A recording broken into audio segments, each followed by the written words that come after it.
अस्सलामुअलैकुम, मैं हूं रेहान तारिक और आप देख रहे हैं दास्ताक। पाकिस्तान मुस्लिम लीग नून को खुशाब के ज़िमनी इंतखाब में कामयाबी की नवीद मिली तो कराची के हल्का NA 249 में वोटों की दोबारा गिनती के मामले पर सियासी जमातों के दरमियान लफ्जी गोलाबारी भी शुरू हो गई है।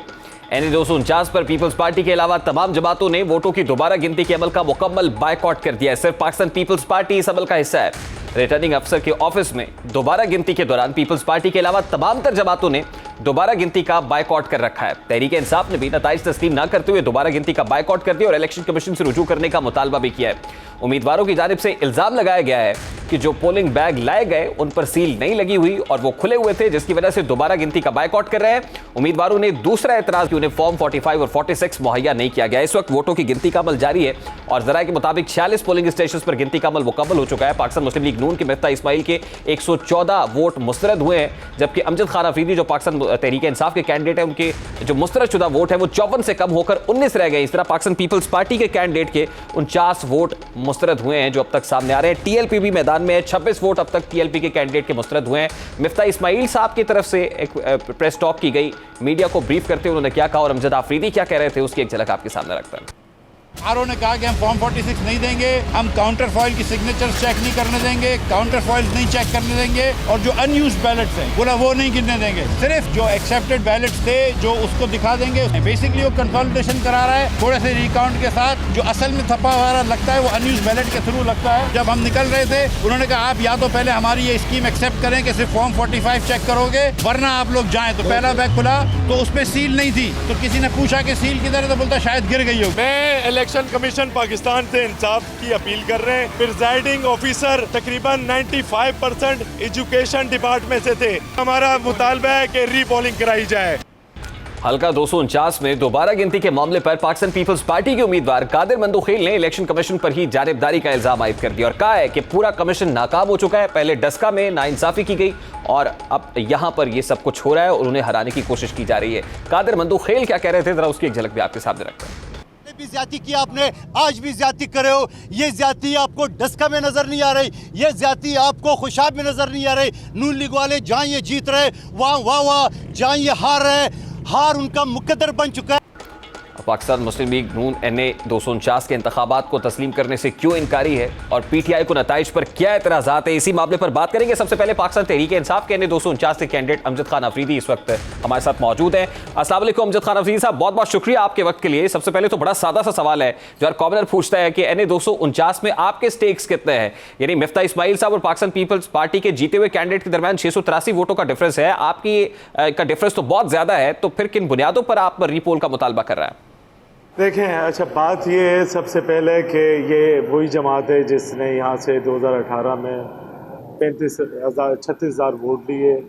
हमने यहाँ पर लोगों ने हमें वोट दिया, हम लोगों के मैंडेट चोरी करने पर जा रहे रीपोलिंग की तरफ, क्योंकि ये इलेक्शन बदतरीन इलेक्शन हुआ है हिस्ट्री का। इसमें आप देखें आज की जो एप्लीकेशन, आज का जो पूरा सिनेरियो है ना कि सुबह सवेरे 9:20 पर मैंने सबसे पहले एप्लीकेशन लगाई कि जब तक हमें फॉर्म 45 के तकरीबन 70 से ज़्यादा रिज़ल्ट नहीं मिलते, जब तक हमें फॉर्म 46 नहीं मिलता तो हम क्या रिकाउंटिंग करेंगे। तो मैंने सबसे पहले बाइकआउट किया, 9:20 पे एप्लीकेशन लगा।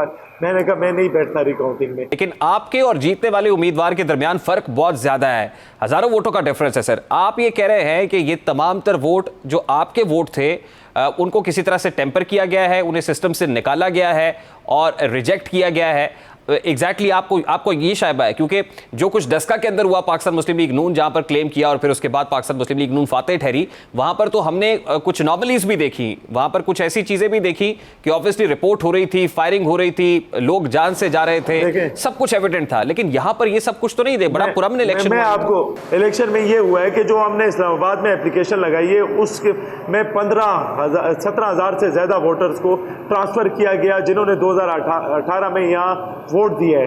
वो उसका वोट यहाँ से भेजा गया गांव देहात में या दूसरे एरियाज में। उसके बाद बोगस वोट डाले गए मुख्तलिफ फैमिलीज़ में, मेरी फैमिलीज़ में, दूसरों दोस्तों की, हमारे वर्कर्स की फैमिली में हज़ारों वोट हैं।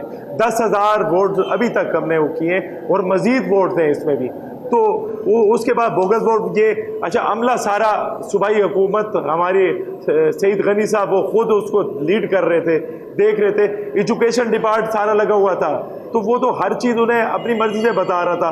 उसमें ठीक है, दिस इज वेरी इंटरेस्टिंग कि एक जमात जो छठे नंबर पर होती है 2018 के अंदर वो पहले पे आ जाती है। दिस इज इंटरेस्टिंग, बिल्कुल ठीक है, लेकिन जब आप ये कह रहे हैं कि महकमा तालीम के अफसरान को प्रिजाइडिंग, देखिए मेरा सवाल सुने ना अफरीदी साहब, आप ये कह रहे हैं कि महकमा तालीम के अफसरान को प्रिजाइडिंग ऑफिसर्स लगाया गया, तो आपको नहीं पता कि हर इलेक्शन में एजुकेशन के लोग ही प्रिजाइडिंग ऑफिसर्स होते हैं? यहाँ कौन सी नई बात है?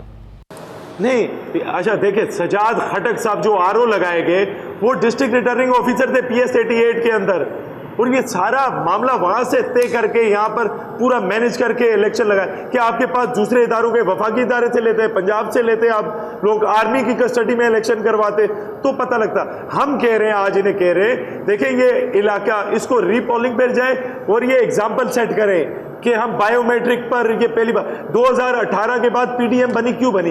इनको धांधली के शिकवा था कि हमें धांधली हुई है हमारे साथ, तो आए ना बेटे इस्लाहात करें, ये सी हल्के से शुरुआत करें और बायोमेट्रिक पर काम करें, अब रिजल्ट दुनिया के सामने होगा। मैं नहीं, इसमें पीपल्स पार्टी ने भी कहा है धांधली हुई है, इसमें नून लीग ने भी कहा है, तमाम जमातों ने कहा है कि नहीं, लेकिन अफरीदी साहब ये कह देना काफी नहीं है ना। This certainly calls for rectification and reforms, बिल्कुल ठीक है, इस्लाहात होनी चाहिए, लेकिन as far as this constituency is concerned, आपके पास कोई सब्सटेंशियल एविडेंस है, धांधली के सबूत हैं जो इलेक्शन कमीशन ऑफ पाकिस्तान मेरे पास है, तभी तो मैंने इलेक्शन कमीशन पाकिस्तान में जमा भी करा रहे हैं, हमने कुछ जमा भी कराए हैं और मजीद हमारे पास मौजूद हैं, हम वो जमा कराएंगे, है एविडेंस तो तब बात कर रहे हैं ना। क्या सबूत है आपके पास बोगस वोट डालने? देखिए यहाँ पर तो वोट ही बड़े कम पोल हुए हैं, यानी ये बाई इलेक्शन था और बाई इलेक्शंस के अंदर भी सबसे कम पोलिंग वाला इलेक्शन था जहां पे 20% का टर्न आउट था। फॉरेंसिक कराया जाए, पैसे मैं भरूंगा, ये अवाम का मैंडेट चोरी हुआ है, लोगों का एतबार उठ गया है इलेक्शन कमीशन से। अच्छा, मेरा बड़ा सादा सा सवाल है अमजद खान अफरीदी साहब, देखिए पाकिस्तान मुस्लिम लीग नून के उम्मीदवार भी बड़े तगड़े थे, मिफ्ता इस्माइल साहब, सिर्फ 683 वोटों का डिफरेंस है। सिर्फ पाकिस्तान तहरीक इंसाफ को, जैसे आप कह रहे हैं बकौल आपके, पाकिस्तान तहरीक इंसाफ को सिर्फ फिर टारगेट क्यों किया गया? मिफ्ता इस्माइल साहब के और जीतने वाले कैंडिडेट की लीड इतनी कम क्यों है सर? मैं उसी बात पर आ रहा हूँ। देखें, इस्लाहात की बात हो रही है, ये वजीर आजम साहब कानून साजी करना चाह रहे हैं, एक तासुर दिया जा रहा है कि लोग आपसे बेजार हैं, ये गलत तासुर दिया जा रहा है। एक वाहिद शख्स आया है सब कुछ छोड़ के बाहर, यहाँ निमल यूनिवर्सिटी बनाई, शौकत खाना, दिन रात इस कौम के लिए जो लोग कोशिश नहीं करते, अल्लाह का अजाब आता है उन पर। कौमे आहद, कौमे लूत, आप देख सकते हैं कौमे समूद जिस तरह से तबाह होगी, फिरौन तबाह हुआ, नमरूद तबाह हुआ, शरदाद जैसी जन्नत तो ना आसिफ अली जरदारी साहब बना सके, ना नवाज शरीफ साहब बना सके, तो हमने क्या लेकर जाना है? हमने तो अपनी कोशिश करनी है। हम इंसान को अल्लाह ने पैदा किया है कोशिश के लिए, जो लोग कोशिश नहीं करते। अमजद अफरीदी साहब, अल्लाह ताला सब पर रहम फरमाए, उम्मत मोहम्मद सल्लल्लाहु अलैहि वसल्लम पे रहम फरमाए, हमारी दुआएं। लेकिन ये बताएं सर कि ये आपके इंतखाबी नताइज आने के बाद आपके अपने लोग, खासतौर पे असलम खान साहब ने ये कहा कि असल में अली जैदी, फैसल वाडा और कुछ दीगर लोगों की ये किए हुआ सामने आ रहा है, ये हमारे अपने लोगों की नाकामी है और उसका मुंह बोलता सबूत है NA 249 के रिजल्ट। तो आपके अपने लोग तहफ़्फ़ुज़ात का इजहार कर रहे हैं आपकी परफॉर्मेंस के ऊपर। देखिए वो यहाँ के नहीं है, उन्हें यहाँ के मसाइल, वो यहाँ इलेक्शन कैंपेन में नहीं आए, वो मेरे भाई जानते नहीं है। मैं इलेक्शन लड़ा हूँ यहाँ से, जो लोग यहाँ पर आए, आप तमाम एंकर हजरात जो मीडिया की यहाँ पे लोग घूम रहे थे, आप उनसे, अच्छा 3 सर्वे होते हैं, आप उन 3 कंपनियों से बाइकाट करें ना। वो सर्वे मरियम नवाज मैडम के आने से पहले के थे, जब वो नहीं आई तो धड़म करके नून लीग बैठ गई, खाली हम थे ग्राउंड में। 7 दिन तो किसी पार्टी ने कैंपेन नहीं की, हम जगह जगह जा रहे थे। क्विकली अफरीदी साहब मुझे बता दें, election commission of Pakistan repoll की दरखास्त मंजूर नहीं करता है तो क्या नेक्स्ट फोरम इस्तेमाल करेंगे? बिल्कुल बिल्कुल, हम कोर्ट में जाएंगे, हम इनको ऐसे नहीं छोड़ेंगे, हम इस्लाहात, हम कोशिश करेंगे। अल्लाह ने काम ले लिया इस मुल्क को, जब तक इंसाफ कायम नहीं होगा, जब तक कौमों पे जो अजाब आए, इंसाफ, महंगाई की वजह से कोई अजाब नहीं है, महंगाई भी इनकी लाई हुई है, अजाब आए, कम तोलने पर अजाब आया है, झूठ बोलने पर अजाब आया है, जुल्म करने पर अजाब आया है, चोरी करने पर अल्लाह ने कौमों पर अजाब लेकर आए। हम कोशिश करेंगे, अल्लाह ताला गवाह रहेगा कि आए, इन्होंने कोशिश की। हम तो ऐसा, मेरा मकसद नहीं है असेंबली में पहुंचना, मेरा मकसद है इस निज़ाम को बेहतर करना, इस निज़ाम में इस्लाहात लेकर आना, ये हमारा मकसद ये है। ठीक है, बहुत बहुत शुक्रिया अमजद खान अफरीदी साहब आपके वक्त के लिए। पाकिस्तान तहरीक इंसाफ के NA 249 से उम्मीदवार अमजद खान अफरीदी हमारे साथ मौजूद थे। इस वक्त पाकिस्तान मुस्लिम लीग नून के मरकजी रहनुमा सेनेटर जावेद अब्बासी ने हमें ज्वाइन किया है। अस्सलाम वालेकुम अब्बासी साहब, बहुत बहुत शुक्रिया आपके वक्त के लिए। सबसे पहले तो ये फरमाइएगा कि पाकिस्तान मुस्लिम लीग नून ने रीकाउंट की दरखास्त अब रीपोल में बदल दी है, सर क्या वजह है? तो मेरा ख्याल है ये मामला दोबारा इलेक्शन कमीशन को रेफर होना चाहिए, ये एतराज़ात लिख लीजिए। अब भाई साहब तासुर ये है कि पाकिस्तान मुस्लिम लीग नून यहाँ पर भी मैराथन खेलना चाहती है, यानी अगर ये रीकाउंट के अंदर पाकिस्तान पीपल्स पार्टी जीत भी जाती तो उसके बाद आप रीपोल का मुतालबा ही करते, लेकिन ये तो आज आप एक मार्जिन देखते हुए असल में मैराथन खेलना चाह रहे हैं NA 249 के अंदर। लेकिन ये किसी भी कैंडिडेट का हक है कि वो इलेक्शन कमीशन में इलेक्शन के बाद जाए, अगर वो सेटिस्फाइड नहीं है। जिस तरह हमारी एप्लीकेशन गई थी तो इलेक्शन कमीशन हर केस में जो रिकाउंटिंग का जो है वो ऑर्डर नहीं करता, वो बहुत रेयर केस में करता है। उन केसेस में करता है जिन केसेस में वो देखते हैं कि लॉज की वायलेशन हुई है, रिकीज हुई है, या कोई और प्रोसीजर जो है वो प्रोसीजरल फॉल्ट जो है वो सामने नजर आया। नहीं, लेकिन बिलावल भुट्टो साहब ने कहा कि यहाँ पर रीकाउंट की application election commission of Pakistan ने एक्सेप्ट करके भी एक नया प्रेसिडेंट सेट किया है और पाकिस्तान मुस्लिम लीग नून ने कराया है। मैं नहीं कहता हूँ ये हमने, हमारा काम है किसी कैंडिडेट को इलेक्शन लॉ के अंदर लिखा हुआ है कि आप पहले एप्लीकेशन RO को भी दे सकते हैं, रिटर्निंग अफसर को, और उसके बाद इलेक्शन कमिश्नर को भी दे सकते हैं।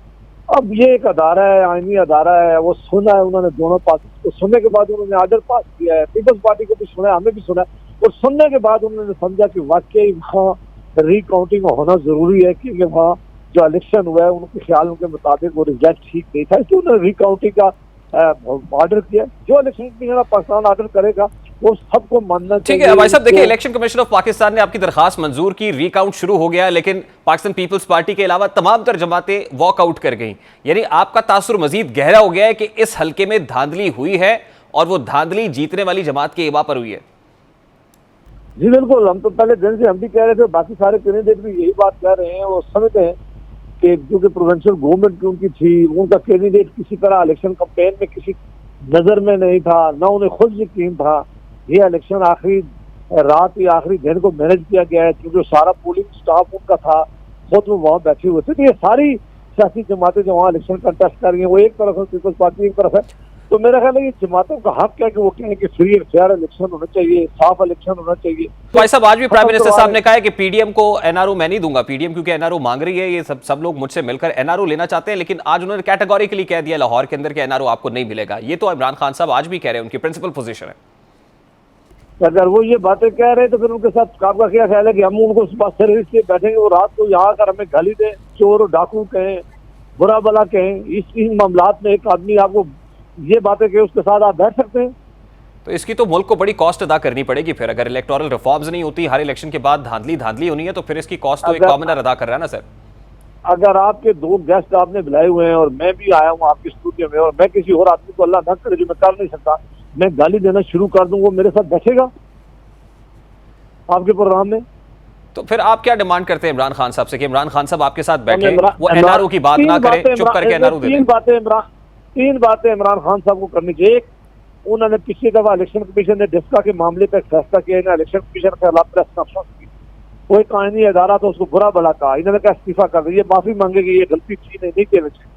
दूसरा, इमरान खान साहब टीवी पर आकर या पार्लियामेंट में आकर पोजीशन से माफी मांगे, वो कहें यस जिन लोगों के ऊपर केसेस हैं उनके बिल्कुल केसेस होंगे, जिन्होंने करप्शन की बिल्कुल उनके पैसे निकालने चाहिए, जिन्होंने इस मुल्क को लूटा है, मैं किसी सूरत उनको रियायत नहीं दूंगा। लेकिन ये सारी अपोजिशन के लिए अल्फाज मैंने नहीं इस्तेमाल किए थे, अगर मैंने सारी अपोजिशन के लिए इस्तेमाल किया तो मैं माफी मांगता हूँ, बड़ी बात। और तीसरी बड़ी बात है तो कहें कि जो जहाँ हमने इलेक्शन में, पिछले इलेक्शन में हमसे धांधली हुई है और हमने एक कमेटी बनाई, उस कमेटी का काम नहीं किया, तो हम ये भी गिला मंद हैं कि उस कमेटी को काम करना चाहिए था। तो ये 3 बातें अगर सामने करें तो फिर वो बात हो सकती है। ठीक है, बहुत बहुत शुक्रिया सेनेटर जावेद अब्बासी पाकिस्तान मुस्लिम लीग नून के मरकजी रहनुमा हमारे साथ मौजूद थे। अभी एक ब्रेक लेंगे और ब्रेक के बाद जब वापस आएंगे तो फिर बात करेंगे कि एक तरफ ऑपोजिशन को मुज़ाकरात की दावत दी जा रही है, दूसरी तरफ NRO के ताने क्यों दिए जा रहे हैं। इस मामले को उठाएंगे इस ब्रेक के बाद, हमारे साथ रहिएगा।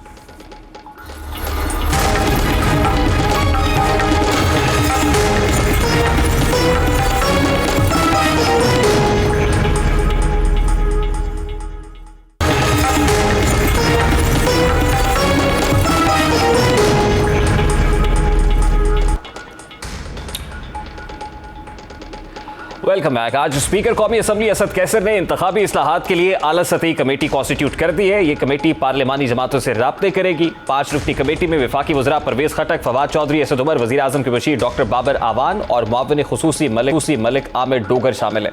कमेटी ने अभी अपने काम का आगाज़ नहीं किया था कि आज ही वज़ीर आज़म ने लाहौर में एक बार फिर अपोजिशन जमातों को आड़े हाथों लिया और तकीद की है। वज़ीर आज़म इमरान खान का कहना था कि PDM के नाम से यूनियन बनी हुई है जिसका मकसद है कि हमें NRO दे दो, आम लोगों को बेशक जेल में डाल दो। इमरान खान साहब लाहौर में खिताब करते हुए क्या कह रहे थे, सबसे पहले उसकी एक झलक आपके सामने रखते हैं। एक एलीट ने मुल्क को हर तरह अपने काबू में कब्जे में लिया हुआ है। जो आज यहाँ पाकिस्तान में शोर मचा हुआ है, सब इकट्ठे हुए हैं। 30 साल से जो हुकूमत कर रहे हैं, हुकूमत में आने से पहले क्या थे और आज अरबों खरबोपति बन चुके हैं। वो इत्तेसाब देने के लिए तैयार नहीं है कि वो समझते हैं हम कानून के ऊपर हैं। सारी यूनियन बनी हुई है PDM के नाम से, जी हमें NRO दे दो, बाकी आम लोगों के लिए तुमने जेल डालने तो मुशक डाल दो। अब हुकूमत एक जानिब अपोजिशन को इंतखाबी इस्लाहात पर मुज़ाकरात की दावत देती है, दूसरी जानिब NRO के इल्ज़ामात आयद किए जा रहे हैं। क्या इल्ज़ामात के साथ मुज़ाकरात मुमकिन है? क्या हुकूमत इंतखाबी इस्लाहात के लिए संजीदा है? इसी मामले पर बात करेंगे। इस वक्त पाकिस्तान तहरीक इंसाफ की रहनुमा कंवल शोज़ब साहिबा ने हमें ज्वाइन किया है। अस्सलाम वालेकुम कंवल शोज़ब साहिबा, बहुत बहुत शुक्रिया आपके वक्त के लिए। इंतखाबी इस्लाहात पर मुझे आपसे बात करनी है, लेकिन उससे पहले ये बताइए कि मुल्क के तूलू अर्ज़ में होने वाले बाई इलेक्शंस के जो नताइज हैं उसे देखकर पाकिस्तान तहरीक इंसाफ हुकूमत कितनी फिक्रमंद है? बिस्मिल्लाहिर्रहमानिर्रहीम, thank you very much Rehan. देखिए, पाकिस्तान तहरीक इंसाफ को फ़िक्रमंद होना चाहिए क्योंकि निज़ाम अभी तक हमें सपोर्ट नहीं कर रहा। निज़ाम अभी तक वैसे ही है, उसको चेंज करने की ज़रूरत है। इलेक्शन अगर बिल्कुल फ्री एंड फेयर होंगे तो फिर हमें कोई फ़िक्रमंद होने की ज़रूरत नहीं है। बाकी जहाँ तक तुलो अर्ज़ में पाकिस्तान में इलेक्शन हुए, उसमें एक चीज़ सबसे इम्पॉर्टेंट है कि सारी जगह पर पाकिस्तान तहरीक इंसाफ की रिप्रेजेंटेशन रही और सबसे मेजर पार्टी वही थी जिसके अगेंस्ट बाकी सारे लड़ते रहे। बाकी पार्टीज़ आपको पॉकेट्स में नज़र आएंगी। पंजाब में सिर्फ नून लीग नज़र आएगी, सिंध में आपको पीपल्स पार्टी नज़र आएगी और KP में भी आपको डिफरेंट पार्टीज़ नज़र आएंगी। लेकिन ये सारी वफाक की पार्टीज़ नहीं है, छोटी छोटी पॉकेट्स में ऑपरेट करने वाली रीजनल जमातों से भी नीचे जा चुकी हैं। लेकिन एक ही वफाक की निशानी नज़र आएगी और वो पाकिस्तान तहरीक इंसाफ है। और पंजाब में भी जिन कॉन्स्टिट्यूंसीज़ में 2018 में काफ़ी बड़े मार्जिन से लूज़ करते रहे टिकट्स, वहाँ पर अब मार्जिन 5000 से भी कम होता जा रहा है। तो ये खुश आइंद बात है और इंशाल्लाह ताला अगले 2 सालों में ये मार्जिन खत्म हो गया। अच्छा कंवल शोज़ब साहब, कि इलेक्ट्रॉनिक वोटिंग मशीन या EVM धांधली रोकने की ज़ामिन कैसे हो सकती है जो पाकिस्तान तहरीक इंसाफ प्रपोज करेगी? देखिए जी, धांधली रोकने की ज़ामिन इस तरह हो सकती है कि जहाँ प्रिजाइडिंग ऑफिसर्स को, जहाँ पे जो बेचारे बैठे हुए हैं ड्यूटी ऑफिसर्स को, और जहाँ धुंध के तमाशे बनाए जाते हैं और 2 ज़ुबानें इस्तेमाल की जाती हैं, मिफ्ता इस्माइल साहब का बयान मैं अभी कोट करूँगी, उन पे आपकी डिपेंडेंसी नहीं होगी, सिस्टम एफिशिएंट होगा तो और 20 मिनट के अंदर अंदर एक हल्के का पूरा नतीजा आ जाएगा। लेकिन प्रिजाइडिंग तो ऑफिसर्स वो ज़्यादा बेहतर नहीं है जब इंडिया ऑफिसर्स तो फिर भी होंगे, DROs तो फिर भी होंगे। फिर देखिए, आपने मैं क्योंकि ट्रेनर रही हूँ, अपनी पार्टी की ट्रेनर हूँ, मास्टर ट्रेनर इलेक्शन की काफ़ी ट्रेनिंग्स कराती हूँ। जब आपने एक फॉर्म 45 पे हाथ से बना हुआ रिजल्ट लेना है जिसकी 10 से 11 कॉपियाँ और फिर हर एक ने रोना है, और फिर मैं कोट करूँगी जो इनके नासिर हुसैन शाह साहब हैं, सिटिंग वज़ीर हैं पीपल्स पार्टी के, जो नून लीग को बता रहे हैं कि जनाब आपने डस्का में जो डिज़ाइन बनाया था कि जहाँ से आप हारे थे वहाँ से आपके पॉलिटिकल एजेंट्स या पोलिंग एजेंट्स बगैर फॉर्म 45 लिए खुद ही गायब हो गए। तो इस तरह की बातें फिर सुनने को नहीं मिलेंगी क्योंकि 20 मिनट के अंदर अंदर मेन जगह पर आपका रिजल्ट जो है वो अनाउंस हो जाएगा। कैलकुलेशन टेक्नोलॉजी का इस्तेमाल करें। आपके नेबरिंग कंट्री में, इंडिया में एक ज़माने से आप इलेक्शन होता देख रहे हैं और वहाँ बहुत देर तक इलेक्शन के रिजल्ट्स 1 हफ्ते तक आते रहते हैं, लेकिन वहाँ पर वोटिंग मशीन्स का इस्तेमाल होता है, टेक्नोलॉजी का इस्तेमाल होता है।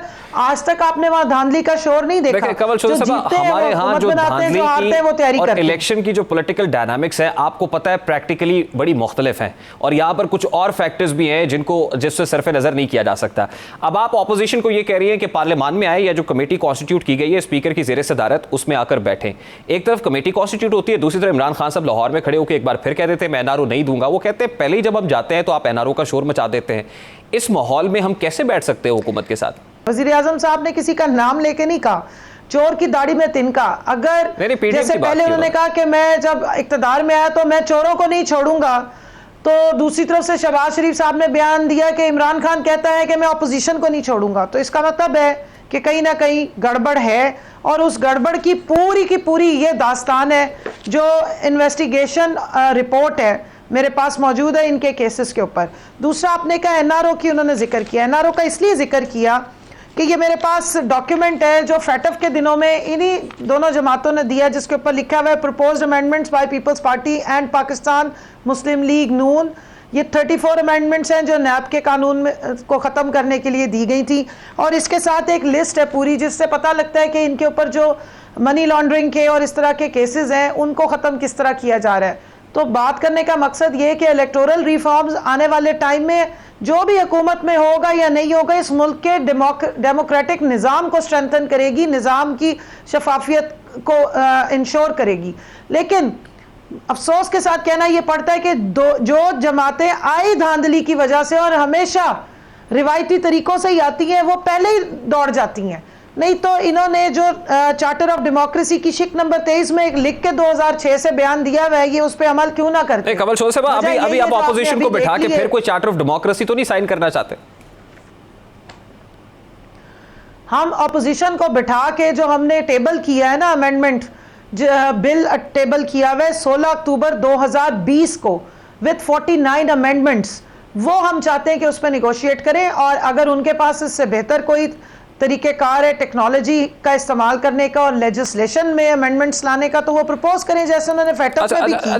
डेडलॉक हुआ था जब ये 34 अमेंडमेंट्स आई थी। ठीक, और देखें आने वाले वक्तों के लिए निज़ाम की शफाफियत करें। अब बस कर दें ये रोना, बस कर दें फौज को कोसना, और बस कर दें उनको मोरद इल्जाम ठहराना। आपकी अपनी नीयतें खराब है, आप खुद बैकडोर चैनल्स यूज करना चाहते हैं, आप खुद धांधली की इजाद करते हैं, आप धांधलियों के साइंसदान हैं, इसलिए आप निजाम को ठीक करने नहीं आते और अपनी जात बचाते हैं। मैं आखिरी जुमला कहूंगी फिर आप सवाल कीजिए।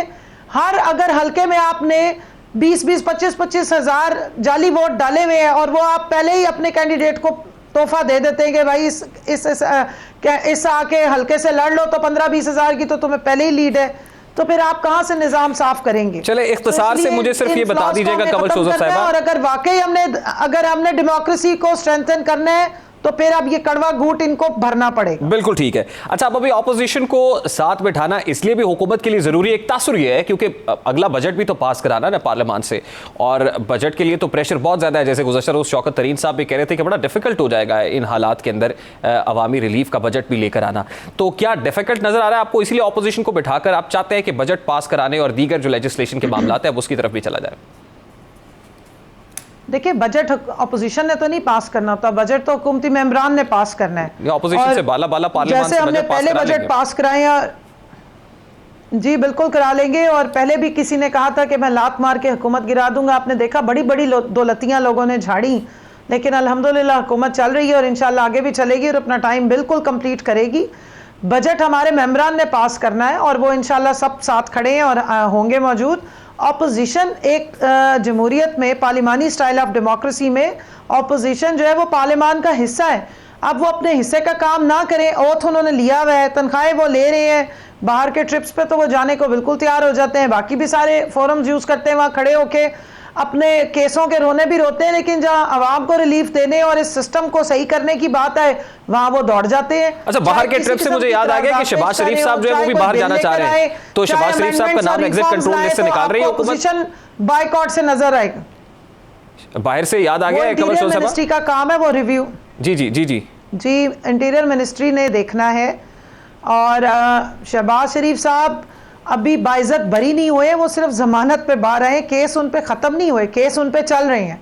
तो एक बाइज्जत बरी या केसों से बरी जिम्मा हो जाने में और जमानत पे बाहर आने में फ़र्क है। तो इंटीरियर मिनिस्ट्री का ये इस्तेहकाक है, वो देखेंगे और कैबिनेट उसको अगर अप्रूव करेगी तो ज़रूर दे देंगे, वरना मुझे नहीं लगता कि अभी फ़िलहाल इस तरह का कुछ मिलने वाला है उनको। ठीक है, बहुत बहुत शुक्रिया कवल शोजब साहब आपके वक्त के लिए। पाकिस्तान तहरीक इंसाफ की रहनुमा कवल शोजब हमारे साथ मौजूद थी, गुफ्तगू आपने सुनी। अभी एक ब्रेक लेंगे और ब्रेक के बाद जब वापस आएंगे तो फिर बात करेंगे कि अमेजॉन की बहाली से क्या खत्म हो सकेगी बेरोजगारी। एक खुशाइन खबर है, अमेजॉन ने पाकिस्तान को सेलर लिस्ट के अंदर शामिल किया है, इससे पाकिस्तानी कैसे फ़ायदा उठा सकते हैं, इस पर बात होगी। इस ब्रेक के बाद हमारे साथ है।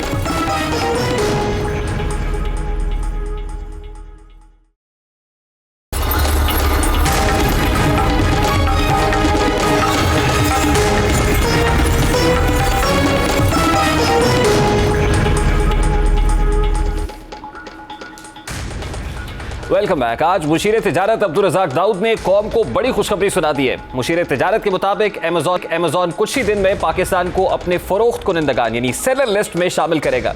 उन्होंने अपनी ट्वीट में कहा है कि हम पिछले साल अमेज़न के साथ मुंसलिक हुए और अब उसके नताइज बरामद हो रहे हैं। अमेज़न फरोख्त कुनिंदगान में शमूलियत हमारे नौजवान SMEs और ख़वातीन कारोबारी अफराद के लिए एक बेहतरीन अपॉर्चुनिटी है। सवाल यह है कि अमेज़न मार्केट है क्या, अमेज़न के सेलर लिस्ट में शामिल होने से पाकिस्तान को क्या फ़ायदा होगा और इस ऐलान के बाद पाकिस्तानी अवाम अमेज़न से कैसे मुस्तफ़ीद हो सकते हैं। इन्हीं सवालात का जवाब तलाशने की कोशिश करेंगे। इस वक्त मेंबर ई-कॉमर्स काउंसिल बदर खुशनूद साहब ने हमें ज्वाइन किया है। अस्सलाम वालेकुम बदर खुशनूद साहब, बहुत बहुत शुक्रिया आपके वक्त के लिए। सबसे पहले तो ये फरमाइएगा कि अमेज़न की सेलर लिस्ट में शामिल होना यकीनन एक खुशाइंद अमर है, लेकिन इस अपॉर्चुनिटी का फ़ायदा एक आम आदमी कैसे उठा सकता है? बहुत शुक्रिया। सो बेसिकली ये जो अपॉर्चुनिटी है ये हमारे मैन्युफैक्चरर्स, SMEs और लोकल ब्रांड्स के लिए है कि वो पाकिस्तान में रहते हुए पाकिस्तान से ही अपनी बनाई हुई चीज़ें पूरी दुनिया में अमेज़न के जो 175 वेयर हाउसेज हैं उनके थ्रू पूरी दुनिया को बेच सकते हैं। और इसको हम कहते हैं स्मॉल पैकेट माइक्रो एक्सपोर्ट्स। तो अब आपको कंटेनर्स पूरे बनाकर भेजने की जरूरत नहीं है। अगर आप थोड़ी क्वांटिटीज बना सकते हैं, आप थोड़ी क्वांटिटी अच्छा ब्रांड लोकल क्वालिटी कंट्रोल करके यहाँ से भेजेंगे चीज़ें उनके वेयर हाउस में। उसके बाद जो एंड यूजर को डिलीवरी है वो अमेज़न खुद करेगा through FBA which is Facebook which is fulfilment bye Amazon. और उसके बाद आपको जो पेमेंट आनी है वो भी पाकिस्तान में आ जाएगी। सो अब आपको कोई बाहर अकाउंट्स नहीं खोलने, कोई ऐसी एक्टिविटी नहीं करनी, तो आप लीगली यहाँ से बैठ के कर सकेंगे और आपको यहीं पैसे भी वापस आ जाएंगे। तो ये हमारे जो SMEs हैं, जो छोटे और दरमियाने दर्जे के बिजनेसेस हैं, उनके लिए बहुत बड़ी अपॉर्चुनिटीज़ है। खासतौर पर जो ब्रांडिंग को समझते हैं, जो B2C को, बिजनेस टू कंज्यूमर को समझते हैं, उनके लिए बहुत बड़ी अपॉर्चुनिटी है। अच्छा, ट्रांजैक्शन का क्या तरीका कार है, इस हवाले से सवालात किए जा रहे हैं, मैं उसकी तरफ आता हूँ। लेकिन अमेज़न के साथ कारोबार करने का तरीका कार क्या है, अकाउंट ओपनिंग कैसे होती है, क्या क्रेडेंशियल्स रिक्वायर्ड होते हैं, प्री क्वालिफिकेशन क्राइटेरिया क्या है, मैं चाहता हूँ जरा इस पर रोशनी डालिएगा। जी, ये चीज़ें अभी अमेज़न खुद शेयर करेगा, जिस तरह बाकी ग्लोबल जगहों पे होता है। तो आप ये अभी अमेज़न के साथ डायरेक्ट रिलेशनशिप होगा। मिनिस्ट्री ऑफ कॉमर्स ने ये फैसिलिटेट किया है through their trade bodies in जो उनके US में काउंसलेट है, LA काउंसलेट के थ्रू किया गया, और उन्होंने अमेज़न को एंगेज करके और उनके साथ ये सारा किया है। सो मगर आप अमेज़न के साथ डायरेक्टली रजिस्टर करेंगे एज अ मर्चेंट, और उसकी हर प्रोडक्ट की तरफ से उसके हिसाब से उसकी वेरिफिकेशन होगी। फॉर एग्जांपल, अगर कोई आपकी स्किन प्रोडक्ट है या खाने की चीज़ है, तो उसके लिए उसकी वो सर्टिफिकेशंस मांगेंगे, वेरिफिकेशन मांगेंगे कि इसके अंदर कोई ऐसे हार्मफुल केमिकल तो नहीं है या जो बैंड चीज़ें वो तो नहीं है। तो फॉर एग्जांपल, अगर आपने ऑर्गेनिक कॉटन की शर्ट क्लेम की कि ये जो शर्ट पेन मैं बेच रहा हूँ ये ऑर्गेनिक कॉटन की होगी, या बेडशीट या कोई भी चीज़, और अगर उन्होंने आपसे वेरिफिकेशन मांगी और आपने सही ना दी और वो वेरीफाइबल ना हुई, तो आपका अकाउंट ब्लॉक कर दिया जाएगा। सो ये एक उनका अपना हर प्रोडक्ट के हिसाब से उनकी एक डिफरेंट टेस्ट्स और चेक्स होंगे, और उसके हिसाब से वो आपकी सिलेक्शन की जाएगी। सो मगर कोई भी रजिस्टर कर सकेगा।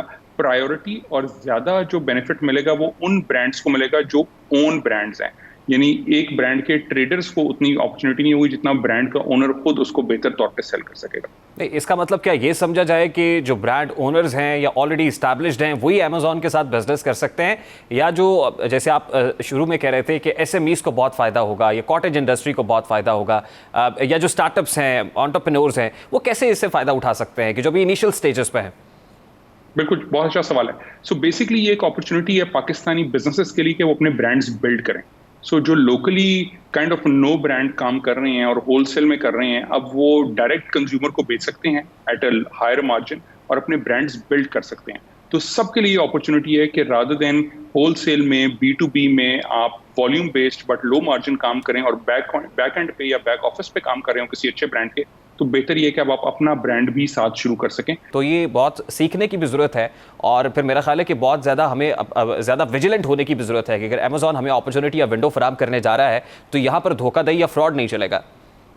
एब्सोल्युटली, बहुत अच्छी बात की आपने। सो यहाँ आपको अपने आप को सेल्फ चेक करना पड़ेगा, क्योंकि होगा ये कि वो अमेज़न आपकी रिटर्न्स, कैंसिलेशंस सब कुछ मॉनिटर कर रहा है। तो अगर आपकी प्रोडक्ट, आपने एक प्रॉमिस किया कि मैं आपको प्रोडक्ट की ये वाली क्वालिटी इस तस्वीर की तरह की दिखाऊंगा और डिलीवर करूंगा, मगर आपने उससे उस क्वालिटी की चीज़ ना डिलीवर की और डिफरेंट क्वालिटी की हुई और वो रिटर्न्स आए, कैंसिलेशंस हुई और लोगों ने आपके रिव्यूज आके अच्छे ना किए अमेज़न के ऊपर, तो अमेज़न आपको पीनलाइज करेगा और आपको इवेंचुअली बैन कर देगा। और अगर एक दफ़ा बैन कर दिया, अभी उस दिन वो एग्जाम्पल दे रहे थे अमेज़न की टीम के लोग कि उन्होंने एक $5 मिलियन का बिजनेस था जो फ्रॉड लिंक्स लाने की कोशिश कर रहा था, उन्होंने उसको बैन कर दिया।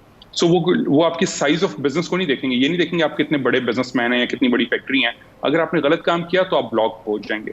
अब एक इंटरनेशनल मार्केट में जब हम जा रहे हैं तो हमारी तरफ से वो कौन सी ऐसी प्रोडक्ट्स हैं जो बेस्ट सेलिंग हो सकती हैं, या पास्ट एक्सपीरियंस हमारे वो लोग जिन्होंने अमेजॉन के साथ काम किया है वो क्या बताते हैं कि कौन सी प्रोडक्ट्स ज़्यादा बिकती हैं? जी, ये भी बहुत अच्छा सवाल है। देखिए, एक और चीज़ जो इन एडिशन टू जो मैंने अभी बातें की कि आपको ब्रांड बिल्ड करना और सारा कुछ, एक और बात ये कि जो आपका ये पूरी डिजिटल सेल्स है, ऑनलाइन ई कॉमर्स सेल्स है, B2C अमेजोन के साथ, वो बड़ी साइंटिफिक होती जाएगी।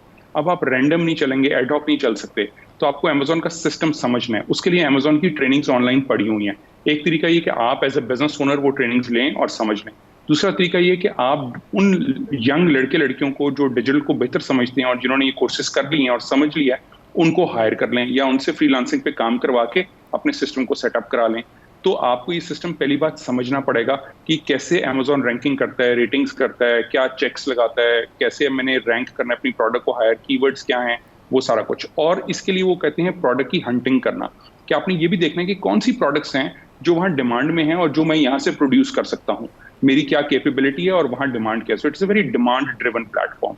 जब आप ये आइडेंटिफाई कर लें तो फिर आप उसके हिसाब से अपनी प्रोडक्ट डेवलपमेंट करते हैं और उसको बेचते हैं। तो ये पुश नहीं बल्कि पुल साइंस की तरफ चलता है, यानी कि आपने डिमांड ड्रिवन कस्टमर की जो नीड्स हैं उसके हिसाब से देखना है। बिल्कुल ठीक है। एक तो ये B2C है। जी सिर्फ ऐड कर दूं, एक एग्जांपल मैं ऐड करना चाह रहा था बड़ी इंपॉर्टेंट, कि एक अंदाजे के मुताबिक सिर्फ सॉल्ट लैंप्स, जो हमारे क्यूरा के सॉल्ट लैंप्स हैं, उससे बने हुए सॉल्ट लैंप्स जो हैं, वो तकरीबन $100 मिलियन का बिजनेस है अमेजोन के ऊपर साल का।